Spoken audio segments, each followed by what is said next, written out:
Educar para la vida es amar el mundo, las otras especies y a la naturaleza.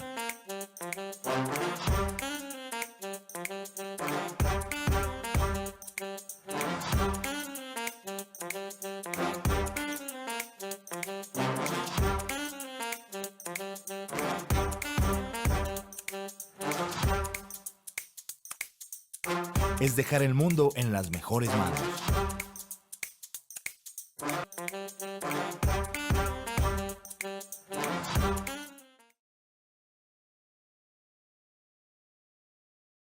Le damos la bienvenida a Hugo Estrella. Esta conferencia hace parte del Encuentro Mundial Educar para la Vida que se ha venido desarrollando en el transcurso de la semana pasada y lo que inicia esta semana.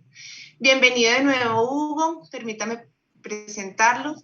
Hugo Estrella es comunicador social, educador para la paz, máster en Conflict Management, especialista en construcción institucional post-conflicto. Fue Senior Manager Europeo de Transferencia de Tecnología para el Desarrollo y la Democratización. Militante, humanista y laicista, también fundador y miembro del Consejo de la Asociación Internacional de Libre Pensadores y docente de la Universidad de Pisa, Italia. Le damos la bienvenida. Muchas gracias, muchas gracias. Soy laicista, no electricista. Es mucho más útil ser electricista, pero... Bueno. Laicista, sí. Se escuchó como electricista. No, laicista. Bien. Muchas gracias por la presentación, un gusto estar con ustedes, un gusto nuevamente poder conversar de estos temas que nos preocupan, sobre todo porque desde mi punto de vista personal y de otros colegas con los que conversamos de este tema, nos preocupan estas nuevas situaciones de violencia simbólica que estamos viviendo a partir precisamente de algo que sería algo loable o un objetivo supuestamente de amplitud y se transforma, por el contrario, por una exasperación en una nueva forma de violencia, de discriminación y de censura inclusive de los hablantes.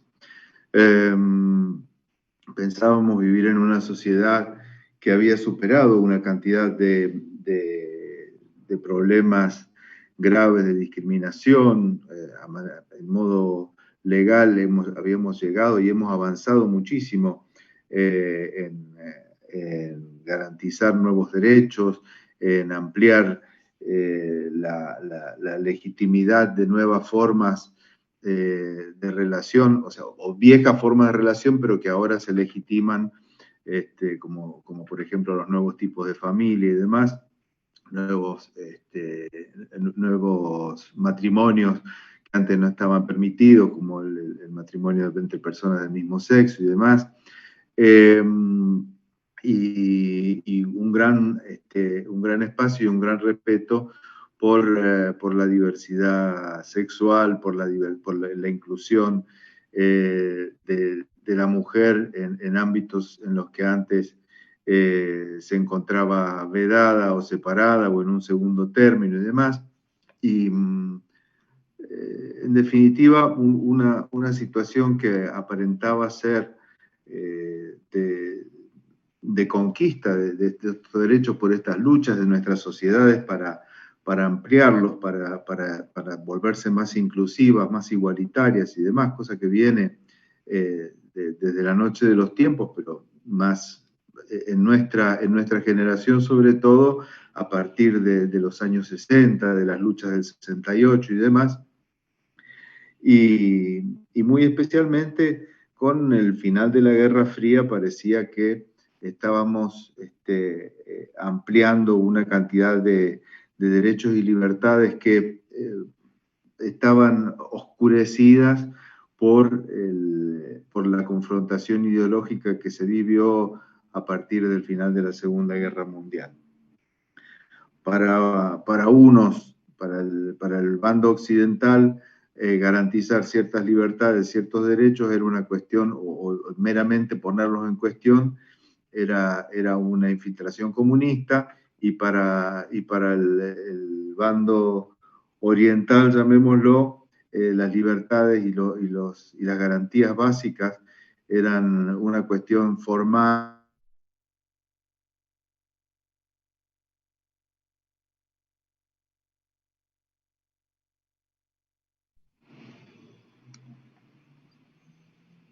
¿Se me oye? Sí, te escuchamos de nuevo. Bueno, era una cuestión formal de segunda categoría que no hacía a los principios revolucionarios que había que garantizar. De tal modo que las mujeres seguían siendo ciudadanas de segunda categoría en todo el mundo comunista. Los gays eran perseguidos en Cuba, por no hablar de la falta de derecho al aborto y demás en países como Rumania, etc. Entonces, uno pensaba que a partir del final de esta confrontación y de la aceptación de una sociedad mucho más plural, mucho más amplia, mucho más abierta, en el sentido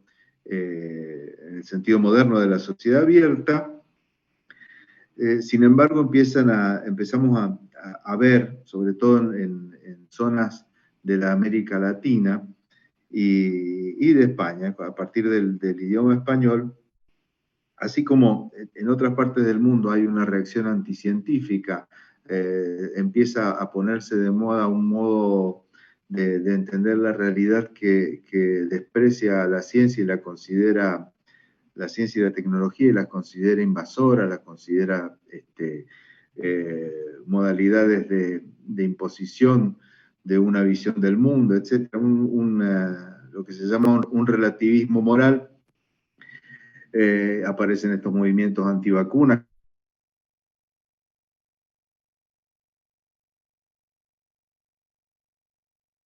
Se veía el daño que hacían, pero en épocas de pandemia es mucho más evidente. Y en nuestro mundo hispanohablante vemos que este afán de cuestionar, empieza a manifestarse en el mundo, en el campo del habla, en el campo del lenguaje. Como vemos, inclusive en este mismo encuentro, empieza a transformarse primero como una veleidad intelectual, y posteriormente se va imponiendo un desdoblamiento innecesario entre el plural masculino y femenino, cuando tenemos un plural que es por definición comprendedor de todo. En cambio, como usa la letra O, se considera que puede ser excluyente de la mujer, entonces se fuerza un desdoblamiento que paulatinamente se va imponiendo y se va aceptando hasta entre quienes, como nosotros, tenemos una educación supuestamente superior y sabemos que estamos hablando incorrectamente. Entonces, ¿por qué tenemos que aceptar que se nos imponga este tipo de utilización equivocada del idioma para evitar una supuesta discriminación hacia la mujer, cuando está de hecho incluida en el plural?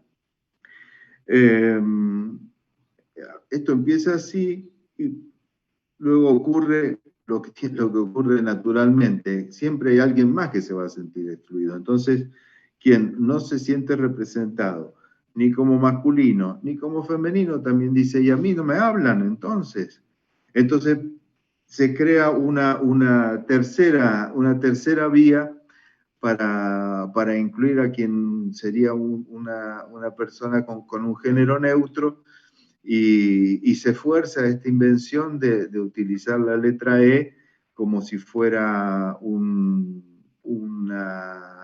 género distinto. Y esto también empieza a ser una petición de legitimación, y se empieza a transformar también en una lucha por la corrección política, para tratar de de plural en nuestros ámbitos, en nuestro hablar público.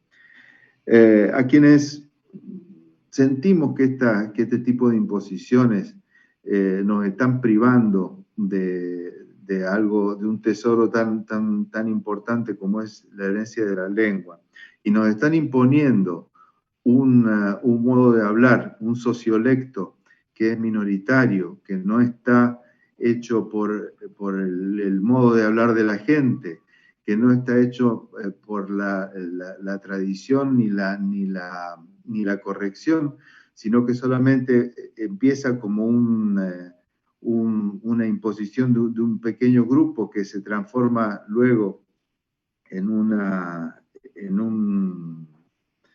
invasión del campo.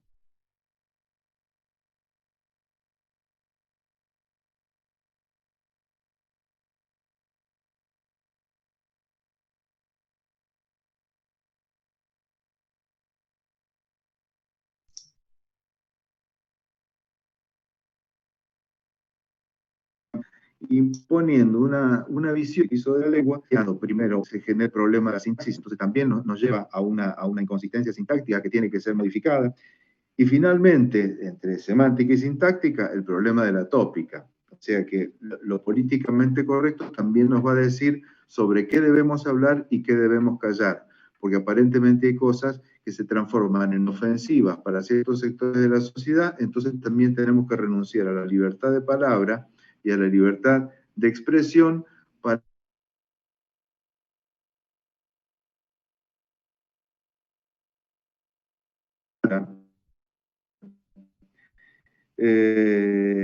y esta manipulación del lenguaje para los que somos y hemos vivido regímenes fascistas y hemos padecido la imposición de modos de hablar de acuerdo a lo que decidían las dictaduras, nos resulta sumamente doloroso también ver que justamente en presencia de regímenes populistas que buscan cubrir su incapacidad para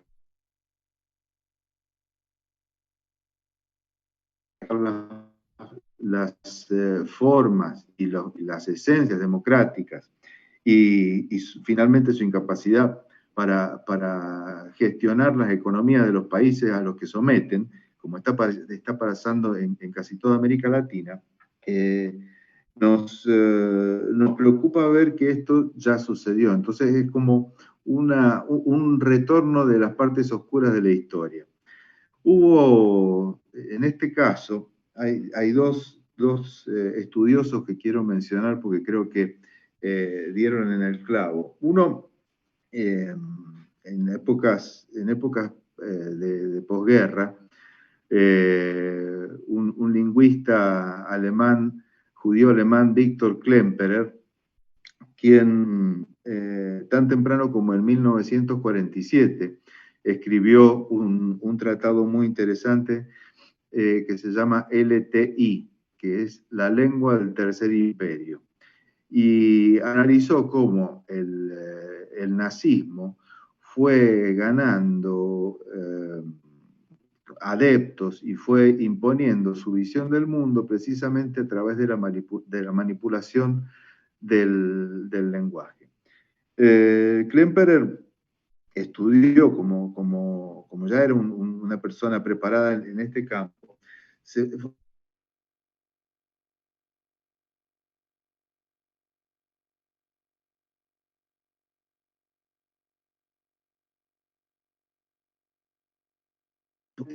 aceptada por sectores que tal vez inconscientemente o tal vez por no querer discutir o tal vez por miedo, fueron incorporando la manera de hablar del sector dominante, o que ponía o que quería el sector dominante.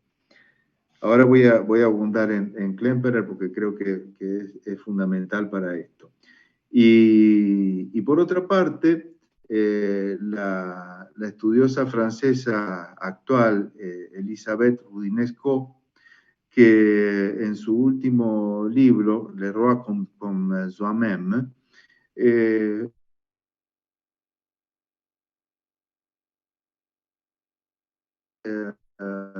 estos nuevos identidades o estas nuevas luchas por la identidad de ciertos grupos,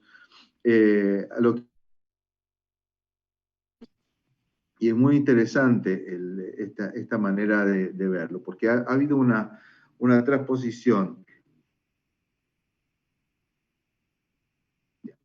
Nuestras sociedades que se habían hecho una bandera de la lucha por la igualdad, del poder ampliar nuestro espacio de libertad, donde se eliminara la diferencia como modo de acceder a la plenitud como seres humanos, reconociéndonos todos como hermanos, como iguales, como personas con igualdad de derechos y que teníamos que garantizar la igualdad de oportunidades, y esta era principalmente la lucha del feminismo original, de las primeras 2 generaciones, ya no sé cuántas generaciones estamos, pero en las primeras generaciones del feminismo, por ejemplo, las primeras generaciones de Stonewall en la cuestión de la homosexualidad y demás.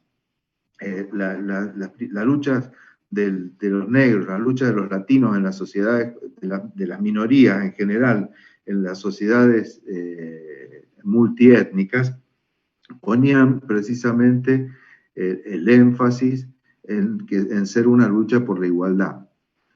Porque sabemos que desaparecida la igualdad, cuando se evita la igualdad, nacen los privilegios. Y precisamente cuando se empieza a fragmentar esto, cuando se empieza a luchar desde la guetización, se rompe el gueto para integrarse, para ser un ser igual a los demás, sino que se lucha por encerrarnos en un gueto. Y a partir del gueto luchar por la legitimación. Y la legitimación en este caso, como si fuera una nueva edad media, está ligada al privilegio del grupo. No está ligada a la libertad de la sociedad, sino que está vinculada al privilegio de cada grupo. En la sociedad medieval no existía el concepto de ciudadano, existían las distintas corporaciones y cada corporación luchaba de modo tal de quitarle al señor feudal derechos para los miembros de su corporación. En este caso parece que estuviéramos de nuevo recreando esa sociedad feudal y expresándola a partir de este lenguaje fragmentario que se está utilizando. Decía sobre las identidades paranoicas de la Rudinesco. Ella dice, y la quiero citar textualmente, expone las paradojas del presente, de la lucha feminista para acabar con el género y sus consecuencias, a defenderlo a ultranza como algo innato. Y coincide casualmente los rasgos de la supuesta feminidad con aquellos que son impuestos por el patriarcado de toda la vida. O sea, lo que se luchaba por destruir, ahora se lucha por conservar. Del antirracismo igualitario que impugna la noción de raza, al antirracismo racista, que cree en la separación según la procedencia o el color de la piel. De la lucha colonial por la independencia de los pueblos dominados, a la lucha colonial por la reivindicación identitaria. Esto es lo que ella llama, como decía, identidades paranoicas.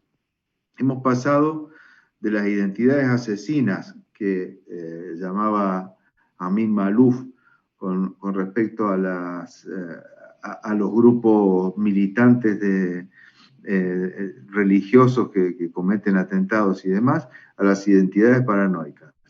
Y la identidad paranoica tiene una característica, o conmigo o contra mí. Si uno afirma o expresa una opinión que puede coincidir con quien se tiene por enemigo, entonces es el enemigo. No hay matices. Y la lógica de la argumentación razonable queda sepultada bajo acusaciones, expulsiones sumarias y depuraciones punitivas. No nos queman en la hoguera porque está prohibido por la ley, pero a algunos no le faltan ganas. Disentir puede suponer el destierro, y no comulgar con todos y cada uno de los puntos que se defienden desde una bancada es estar en tierra de nadie. En nuestro caso, el aferrarnos a la corrección del idioma, nos está llevando también a ser considerados inmediatamente, quien no quiere hablar con todos y todas, los y las y les y lis y luz, nos están poniendo inmediatamente que a los que no queremos hablar así somos defensores del fascismo, somos defensores de la tortura, de las viejas dictaduras y demás. No tiene nada que ver esto. Nos transformamos en machistas, odiadores de las mujeres, discriminadores de las personas que tienen una orientación sexual distinta. No tiene absolutamente nada que ver. Pero se utiliza esto para poner, como decía Klemperer, y ahora voy a ir a Klemperer, forzar una distinción entre el nosotros y el ellos. Entre el nosotros, los buenos, los correctos, los rubios, los alemanes, los perfectos, los miembros del folk que quería imponer el principio nazi de la sociedad, a los judíos, enemigos de la patria, enemigos de nuestro ser chupasangres, toda la parafernalia nazi.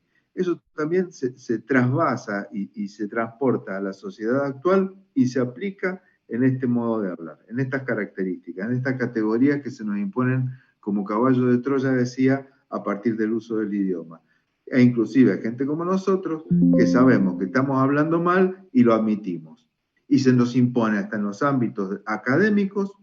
Yo no puedo escuchar un rector de la universidad que diga bienvenidos todos y todas. ¿Qué clase de rector de la universidad? ¿Qué clase de persona con una educación superior, que tiene que ser un doctor, que tiene que haber sido votado por todos los estamentos de las distintas facultades de su universidad, puede estar haciendo un desdoblamiento forzado que va contra toda norma sintáctica? Estamos llevando al ridículo. Por supuesto, esto empieza pasando en las universidades de más bajo nivel, en las universidades de menor calidad intelectual y menor calidad académica, que son las últimas que se han creado aquí, por ejemplo, hablando de la Argentina, durante la década kirchnerista. Universidades donde reina la política barata y donde criminales condenados por saquear los fondos del país se permiten dar cursos de ética. En esas mismas universidades es donde se permite y hasta se obliga a utilizar este tipo de lenguaje que se llama inclusivo, como si el lenguaje fuera exclusivo. Ya sigo. Decía sobre Klemperer, que creo que dio en el clavo con el tema del lenguaje del Tercer Imperio, LTI. Un libro que recomiendo, es muy difícil de conseguir porque se imprimió unos 40 años después de su original, de su impresión original, volvió a ser tomado en consideración casi medio siglo después. Decía él, y en esto, analizándolo, coincide Van Dyck en 1999. Se imponen estructuras discursivas que manejan la interpretación de los acontecimientos o las situaciones. Esas estructuras esquemáticas organizan no solo la comprensión del discurso, sino también cómo se habla de los acontecimientos. Y dice Van Dyck, una vez que esas representaciones están instaladas, los grupos dominados y sus miembros tenderán a actuar de acuerdo con el interés del grupo dominante por propia voluntad, entre comillas. Se acepta la dominación del mundo como algo inevitable, considerando inútil o impensable la resistencia. Klemperer sostenía que el nazismo, como violencia simbólica, y esto es lo importante, que se nos está imponiendo una violencia simbólica, no había alcanzado su éxito mediante discursos que captasen conscientemente a las masas, sino a través de palabras aisladas, de expresiones, de formas sintácticas que se imponen repitiéndolas millones de veces y que eran adoptadas de forma mecánica e inconsciente. Este es uno de los principios nazis. Repetir una mentira millones de veces la transforma en verdad. Al aceptar de forma prereflexiva los usos lingüísticos del nazismo, se incorporaban sus representaciones cognitivas, implícitas, y la interpretación del universo como si fuese algo natural. Y eso es lo que nos está pasando en este momento. Hemos llegado también a un nivel de polución de la lengua que avanza sobre la política, y la política inmediatamente avanza sobre la legislación.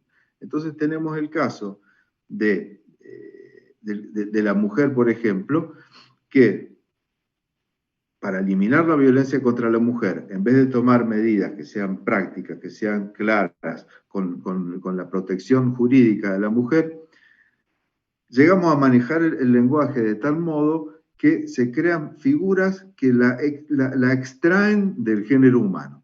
Nosotros tenemos en el derecho penal la figura del homicidio, que es el homicidio matar a una persona, un homo sapiens. Ahora, por una cuestión de corrección política, se impone en nuestros códigos penales la figura del femicidio. El femicidio como si la mujer fuera de una categoría zoológica distinta al ser humano, distinta al hombre. Entonces, toda muerte violenta de una mujer viene considerada inmediatamente femicidio, como si fuera una categoría protegida. Todos somos una categoría protegida, porque todos tenemos el derecho a la vida.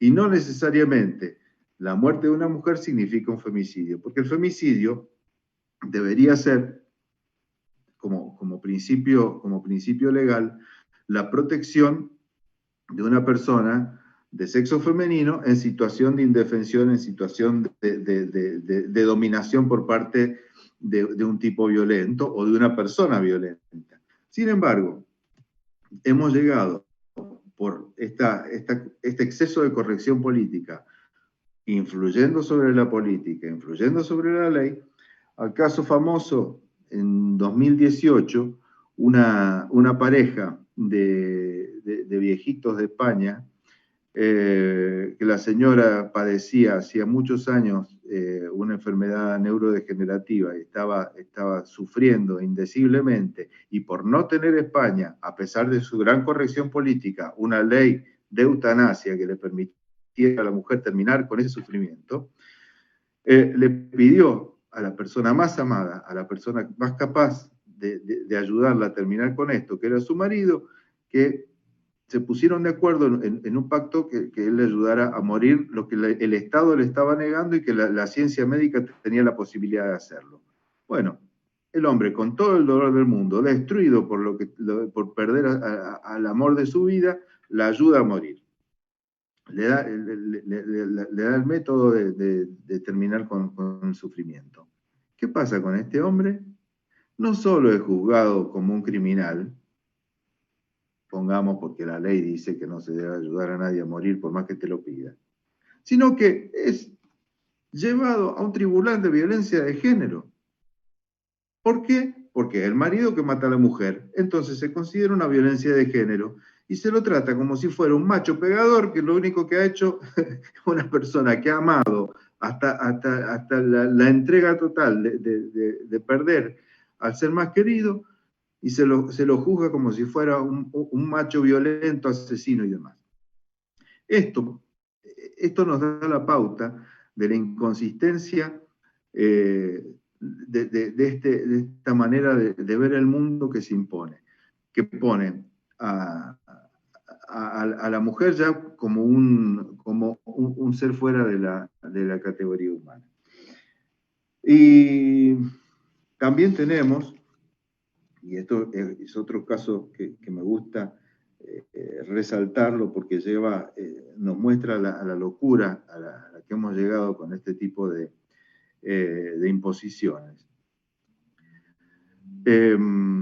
La censura, el mecanismo de censura que se llega a imponer hasta en el arte, hasta en los clásicos. O sea, ya no hablemos de obras modernas que pueden ser cambiadas y qué sé yo, no. El clásico.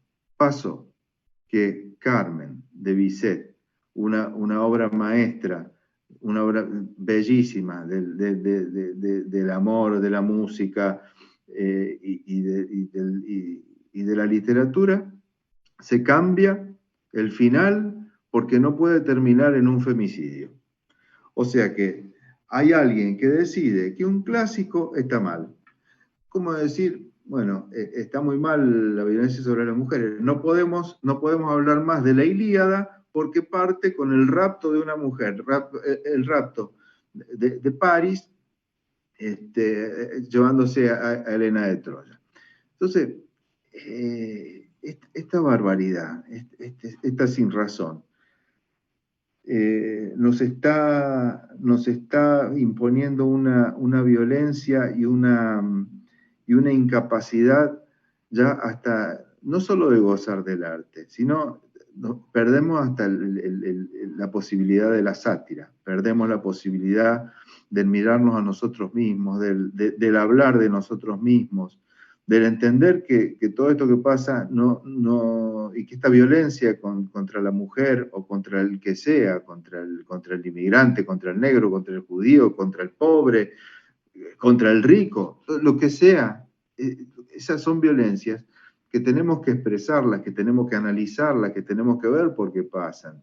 Y que hay maneras de hacerlo, desde la literatura, desde el arte, desde los cuadros. Así los nazis terminaron quemando libros y terminaron quemando cuadros, porque no se adaptaban al etos del régimen. Entonces, por todas estas cosas, creo que es muy importante que nos planteemos este avance sobre nuestro idioma. Nos dicen, bueno, la Real Academia no lo acepta. Sí, la Real Academia no lo acepta, es verdad. Ah, bueno, pero la Academia está formada por hombres. ¿No? La mayoría de los académicos son hombres. Ajá. Y están juzgando con la cabeza, están juzgando con el conocimiento de lo que pasa, de cómo hablan las personas, o están juzgando con el sexo. Porque que yo sepa, los académicos y las académicas de la lengua, que además no es solo la Real Academia, estamos hablando como 27 academias, son de todas las naciones, donde hay muchas mujeres, están hablando sobre el lenguaje, no están hablando sobre el género, ni están hablando con sus órganos reproductivos, sino que están hablando se están expresando sobre una realidad. Es como si un médico me dice que tengo cáncer y yo digo, este machista del diablo que me está... No, porque hombre, me está diciendo que tengo cáncer, me está diciendo algo que no me gusta, pero resulta que el problema es su género. Estamos todos locos. Y estamos realmente en un ámbito que cada vez está generando más y más violencia entre nuestras sociedades. Así que sencillamente no quiero abundar mucho más. Una última citación de Klemperer sobre la censura. Dice que la censura es un instrumento evidente de violencia que reprime las voces disidentes y las formas de expresión no aceptadas por el grupo dominante. La censura determina los temas a tratar y la perspectiva con que se abordan. Condiciona qué se puede decir sobre esos temas y autoriza quién puede decirlo y cómo debe decirlo, llevando a cabo una auténtica uniformización del discurso, un empobrecimiento del discurso, del lenguaje y de su silenciamiento. Y esto también creo que es la conclusión. Estamos forzados por este modo de hablar, diciendo cada vez menos cosas a una audiencia cada vez más pobre y cada vez menos interesada en escuchar lo que tenemos que decirnos los unos a los otros. Estamos encerrándonos en una civilización de Twitter, donde en 140 caracteres, o los caracteres que tenga Twitter, por fortuna no tengo Twitter y sigo hablando y no uso PowerPoint y no quiero usar esta cosa, la pandemia me ha forzado a prescindir de la presencialidad, porque lo que me gusta en el caso de disertar es poder compartir y escuchar a los demás. Me interesa lo dialógico, inclusive en ámbito académico y sobre todo en ámbito académico. Pero bueno, digo, estamos en esa situación, en esa civilización en que cada vez se habla más cortito, se tiende a decir menos cosas, se pierde la riqueza del lenguaje, se pierde la poesía, se pierde nuestra nuestra esencia de seres con capacidad de comunicar, la riqueza de nuestro lenguaje, la riqueza del compartir, del enfrentarnos con visiones distintas, de tratar de entender lo que pasa con el otro, lo que le pasa al otro y cómo eso me puede afectar a mí y cómo lo que me pasa a mí afecta a los demás. Y estamos perdiendo el sentido de sociedad, manipulados por regímenes incapaces de permitirnos aceptar o focalizarnos sobre los verdaderos problemas graves que nos aquejan a todos e imponiéndonos a partir de estas categorías sobre qué hablar, cómo hablar y cuánto hablar. Muchísimas gracias. Hugo, muchas gracias. Pues sí, me ha hecho usted pensar mucho como dentro de este lenguaje fragmentado, de estas identidades paranoicas. Creo que en algún momento todos nos hemos sentido cohibidos, un poco cohibidos en el momento de hablar con ciertas personas. Y bueno, le agradezco mucho, le agradecemos mucho sus aportes. Sé que muchas personas, así no estén en este momento conectadas, nos van a ver en el canal. La conferencia queda subida en nuestro canal de YouTube del Encuentro Educar para la Vida. Muchas gracias por sus valiosos aportes. Muchas gracias a ustedes por tener la paciencia de escucharme. Hasta luego.